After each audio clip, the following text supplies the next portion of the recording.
Hi மக்களை, சிறுகடைக்கு ஆசை சீரியலில் நீங்கள் ப்ரோமோன்னு பார்த்தோம்னா, முத்து பார்வதி வீட்டுக்கு வராங்க. வந்து என்ன பிரச்சனை, எதனால் பணம் திருடு போச்சு, யார் வந்தாங்க அப்படின்னு கேட்குறாங்க. இல்லைப்பா, இந்த மாதிரி உங்கள் பையன் அனுப்பிவிட்ட பணம் தானே, போலீஸில் கம்ப்ளைண்ட் கொடுத்துடலாம் அப்படிங்கிறான். இல்லை வேண்டாப்பா. அப்போ மீனா மேலே மட்டும் நீங்கள் குத்து சொல்கிறீங்க. இல்லை நான் சொல்லப்பா அப்படிங்கிற.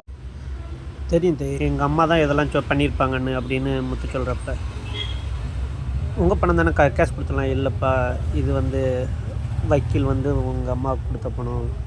நினச்சேன் இப்படி தான் ஏதாவது ஒன்று பண்ணுவாங்கன்னு. எனக்கு அப்போவே சந்தேகம் வந்துச்சு இந்த மாதிரி வரும்னு. நான் சரி விடுங்க, நான் பார்த்துக்கிறேன். இல்லைப்பா, நான் மீனாவை அப்படிலாம் குத்தம் சொல்கிற ஆளா? ஏன்னா மீனாவை தனியாக விட்டுட்டு என்னால் வர முடியல, ரொம்ப பயமாக இருக்குது, எதுவும் பண்ணிக்கோலன்னு எல்லோரும் திருடிப்பட்ட மாதிரி அவளை பார்க்க எங்கள் அம்மா சொல்லி என்ன எல்லோரும் பார்த்துருவாங்களோன்னு அவளுக்கு பயமாக இருக்குது. அவள் அப்படிப்பட்ட பொண்ணு இல்லைப்பா, நான் அப்படிலாம் பண்ண சொல்லுவேண்ணா. சரித்தே, நான் போய் பார்த்துக்கிறேன், எங்கள் அம்மா தான் இவ்வளோத்துக்கும் காரணமா அப்படின்ட்டு. பாய் அப்படின்னு வீட்டில் வந்துட்டு, அப்பா பழக்குறல் வா, ஓடிகாலிங்க வா அப்படின்னு எல்லோரையும் கூப்பிடுவான். எல்லாருமே வந்துருந்தாங்க. நான் இப்போ எல்லாருக்கும் உங்களுக்கு ஒரு உண்மையை சொல்கிறேன். பார்வதி வீட்டில் போன பணம் காணாமல் போனது உண்மை. அது மீனா தான் எடுத்துருக்கா அப்படிங்கிறாங்க. நான் தான் அப்போவே சொன்னோம்ல, இது திருட்டு குடும்பம், இவங்க தான் எடுத்திருப்பாங்கன்னு நான் தான் சொன்னோம்ல.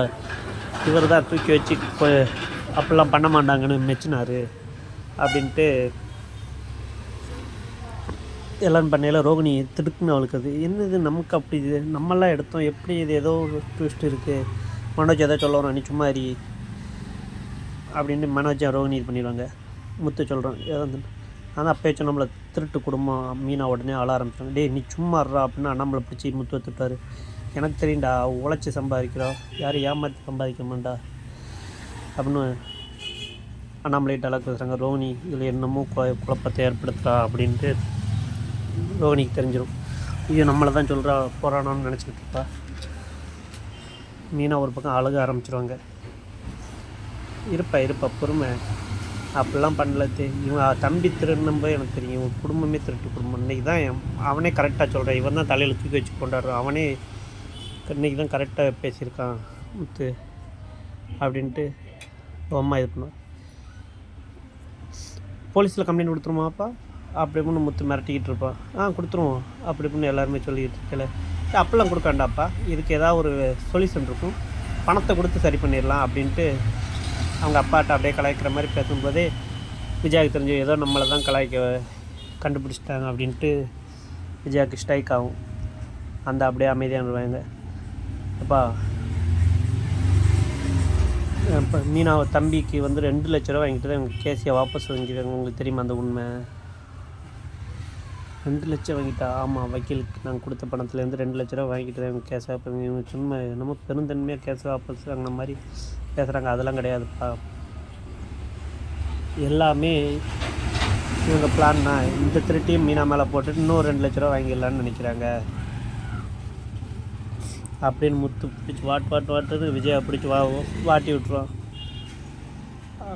இவர் அண்ணாமலை, நீலாம் ஒரு இதாக இப்படி எல்லாமே பொழப்பு பண்ணுவ, நீ முத்து மீனாட்ட மன்னிப்பு கேட்டே ஆகணும் அப்படின்னு முத்துன்னு சொல்லுவாங்க.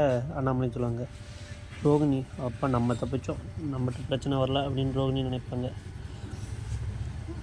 விஜயா, மன்னிப்பு கேட்கணுமா? ஆமாம், பணமும் 2 லட்ச ரூபா கொடுத்தாவணும், மன்னிப்பு கேட்கணும் அப்படின்னு அண்ணாமலை சொல்லிடுவாங்க. அப்போ தான் மீனாவுக்கு இதாக, நான் உன்ட்டெலாம் மன்னிப்பு கேட்க முடியாது, அப்படியெல்லாம் நான் உன்ட்ட எனக்கு கேட்கணும் அவசியம் இல்லை அப்படின்ட்டு, இல்லை 2 லட்ச ரூபா பணத்தை கொடுத்துட்டு பாருங்கள் அப்படின்ட்டு அண்ணாமலை சொல்லிவிட்டு திட்டுவாப்பில். இதெல்லாம் ஒரு பொழப்பா, ஷை அசிங்கம் அப்படின்ட்டு ரொம்ப இதாக விஜயா ரொம்ப இது பண்ணுவாங்க. பலக்குறளும் மீனாவுக்கு சப்போர்ட்டாக, இது கண்டிப்பாக தன்னை கொடுத்தவனு மன்னிப்பு கேட்டே ஆகணும், நீங்கள் மீனாவை எதுவுமே அறியாத மீனாவை நீங்கள் குற்றம் சொன்னது தப்பு தான், இன்னொன்று ரவி சும்மா அறிய அப்படின்னு அவளை சத்தம் போனோம். நான் கேட்க முடியாது, உங்களால் முடிஞ்ச பாருங்கள் அப்படின்ட்டு விஜயா சண்டை போடுவா அண்ணாமலைக்கிட்ட. என்னவோ உனக்கு சாதகமாக எல்லாத்தையும் இது பண்ணுறியா, எடுக்கவே இல்லை, ஆனால் நீங்கள் எடுத்தான்னு சொல்கிறீங்க, ஆனால் இதை கண்டிப்பா அப்படின்ட்டு முத்துவும் சொல்லுவாப்பில். ஆனால் என்னை குறை சொல்லலாம் உங்களுக்கு தூக்கம் வராதுலாத்தே அப்படின்னு மீனாவும் நக்கலாக பேசிட்டு போயிருந்தாங்க. நம்ம நாளைக்கு வந்து உங்கள் மலேசியா அப்பாட்டேருந்து ஒரு 5 லட்ச ரூபா வாங்கி கொடுமான்னு